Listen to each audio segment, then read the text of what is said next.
hard part of the process for most people is the first $100,000. Getting together $100,000 is a long struggle for most people, and I would argue that the people who get there relatively quickly are helped if they're passionate about being rational, very eager and opportunistic, and underspend their income. I think those three factors are very helpful. I want to lay out this idea for you. The first $100,000 is the most difficult.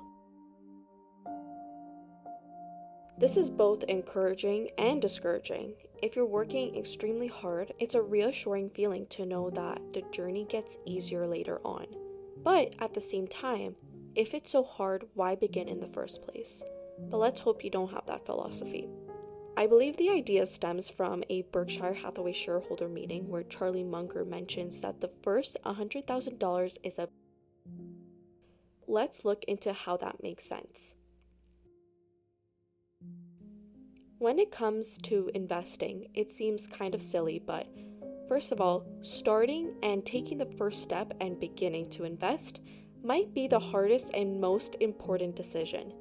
From the outside, investing may seem intimidating, unrealistic, unattainable, etc. I can even say the same with starting a business.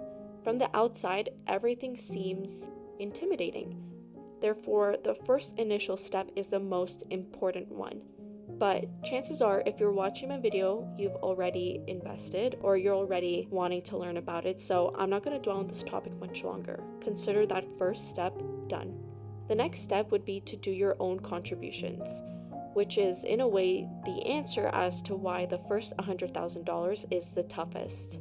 We've all heard the expression, have your money make money when you sleep.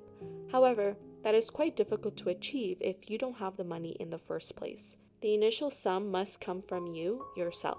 So the initial journey to reach $100,000 is quite serious, involving years of relentless effort, adapting to changes, facing failure, and confronting the disappointment of numerous unsuccessful ideas. However, when you finally witness a balance exceeding $100,000, it undeniably crystallizes the fact that the struggle endured throughout those years have been justified and rewarded. This transformative experience becomes a turning point that significantly alleviates a burdensome load. The first $100,000 is also hard due to the fact that you don't have much leverage. You, first of all, don't have the opportunity to, for example, pay people to do things. Therefore, all hats must be worn by you. When you're engrossed in various tasks and commitments, you're essentially incurring the opportunity cost of time. This means that while you're occupied with those activities, you're missing out on chances to use that time for potentially more valuable and productive endeavors. In a way, the time you're spending on one task comes at the expense of what you could have achieved or experienced with that time if it were allocated differently. However, you don't have that choice at that moment. So if you're starting from zero, getting to $100,000 really just takes a lot of time and effort. So why does it get easier after $100,000? For starters, $100,000 is a whole lot more financial security. Say you have $1,000 in your bank account.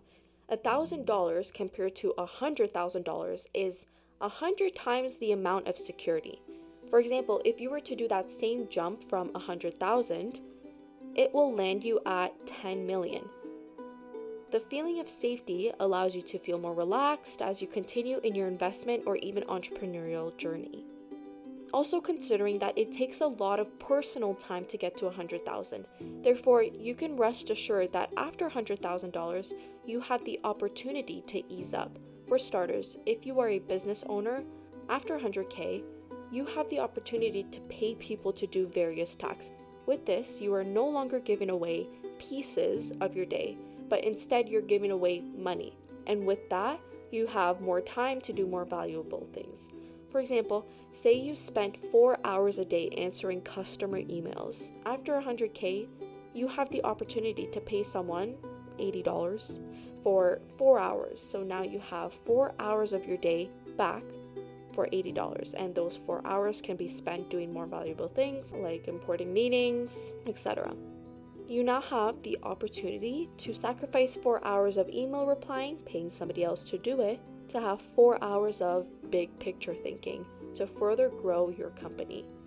When it comes to investing, simple math can explain why it becomes easier after 100,000.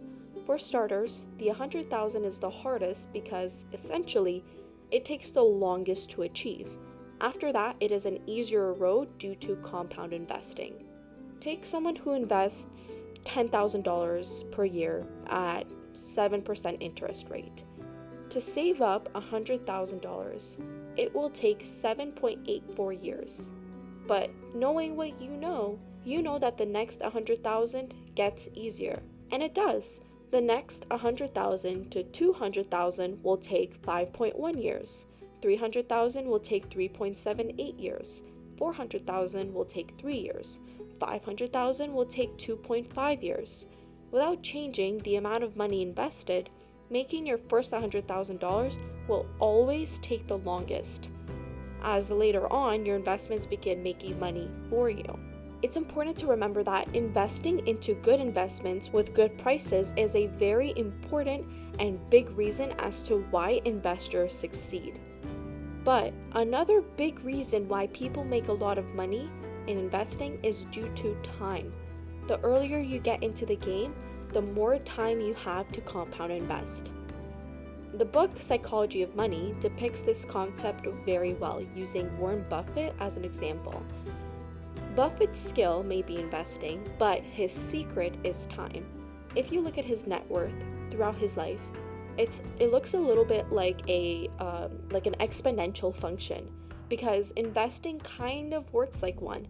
He made most of his fortune after his 50th birthday, and his money keeps compounding, and as a result, his net worth skyrocketed after his 50s.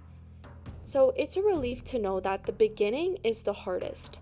After $100,000, you begin playing in a different arena. Therefore, don't be afraid with the initial workload. Thank you for listening to Pareidolia. This is all things business, money, and economics.